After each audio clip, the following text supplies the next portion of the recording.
ನಮ್ಮ ನಾಯಕರ ಭೇಟಿ ಅಷ್ಟೇ. ನಾನು ಯಾವುದೇ ರಾಜಕೀಯ ವಿಚಾರವನ್ನ ಅವ್ರ ಹತ್ರನೂ ಪ್ರಸ್ತಾಪ ಮಾಡಿಲ್ಲ, ಹಿಂದೆನೂ ಪ್ರಸ್ತಾಪ ಮಾಡಿಲ್ಲ, ಮುಂದೆನೂ ಪ್ರಸ್ತಾಪ ಮಾಡೋದಿಲ್ಲ. ಅದು ನನಗೆ ಸಂಬಂಧಿಸಿದ ವಿಚಾರ ಅಲ್ಲ. ಅದು ನನ್ನ ಅವರ ವೈಯಕ್ತಿಕವಾದಂತ ನಮ್ಮ ನಾಯಕರ ಭೇಟಿ ಅಷ್ಟೇ. ಬಟ್ ಎಸಿಸಿ ಅಧ್ಯಕ್ಷರದ್ದು ಎಲ್ಲ ವಿದ್ಯಮಾನಗಳು ಗಮನದಲ್ಲಿ ಇದೆ. ನನಗೆ ಅದ್ರ ಬಗ್ಗೆ ಮಾಹಿತಿ ಅಲ್ಲ. ನಾನು ರಾಜಕೀಯವಾಗಿ ಏನಾರ ಅವ್ರ ಹತ್ರ ಮಾತನಾಡಿದ್ರೆ ತಾನೇ ನಾನು ಏನಾರ ಹೇಳ್ಬೇಕು. ನಾನು ರಾಜಕೀಯವಾಗಿ ಅವ್ರ ಹತ್ರ ಏನು ಮಾತಾಡಿಲ್ಲ.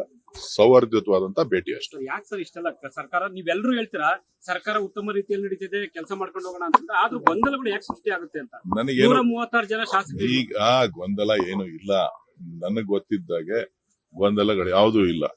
ಉತ್ತಮವಾದಂತ ಆಡಳಿತ ಸರ್ಕಾರ ಸಿದ್ದರಾಮಯ್ಯನವರ ನೇತೃತ್ವದಲ್ಲಿ ನಡೀತಾ ಇದೆ. ಅದು ಮುಂದುವರಿತದೆ. ಸರ್ ಅಕ್ಕಿ ದುಡ್ಡೆಲ್ಲ ನಮ್ಮ ನಾಯಕರ ಭೇಟಿ ಅಷ್ಟೇ.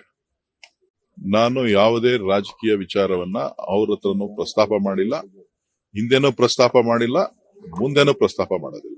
ಗೊಂದಲಗಳ ಬಗ್ಗೆ ಮಾಹಿತಿ ಕೊಡ್ತಾರೆ. ಅದು ನನಗೆ ಸಂಬಂಧಿಸಿದ ವಿಚಾರ ಅಲ್ಲ.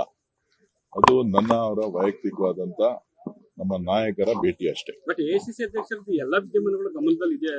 ನನಗೆ ಅದ್ರ ಬಗ್ಗೆ ಮಾಹಿತಿ ಅಲ್ಲ. ನಾನು ರಾಜಕೀಯವಾಗಿ ಏನಾರ ಅವ್ರ ಹತ್ರ ಮಾತನಾಡಿದ್ರೆ ತಾನೇ ನಾನು ಏನಾರ ಹೇಳ್ಬೇಕು. ನಾನು ರಾಜಕೀಯವಾಗಿ ಅವ್ರ ಹತ್ರ ಏನು ಮಾತಾಡಿಲ್ಲ. ಸೌಹಾರ್ದಯುತವಾದಂತ ಭೇಟಿ ಅಷ್ಟೇ. ಯಾಕೆ ಸರ್ ಇಷ್ಟೆಲ್ಲ ಸರ್ಕಾರ ನೀವೆಲ್ಲರೂ ಹೇಳ್ತೀರಾ ಸರ್ಕಾರ ಉತ್ತಮ ರೀತಿಯಲ್ಲಿ ನಡೀತಿದೆ, ಕೆಲಸ ಮಾಡ್ಕೊಂಡು ಹೋಗೋಣ ಅಂತ, ಆದ್ರೂ ಗೊಂದಲಗಳು ಯಾಕೆ ಸೃಷ್ಟಿ ಆಗುತ್ತೆ ಅಂತ? ನನಗೆ 136 ಜನ ಶಾಸಕರು ಈಗ ಗೊಂದಲ ಏನು ಇಲ್ಲ. ನನಗೆ ಗೊತ್ತಿದ್ದಾಗೆ ಗೊಂದಲಗಳು ಯಾವುದೂ ಇಲ್ಲ.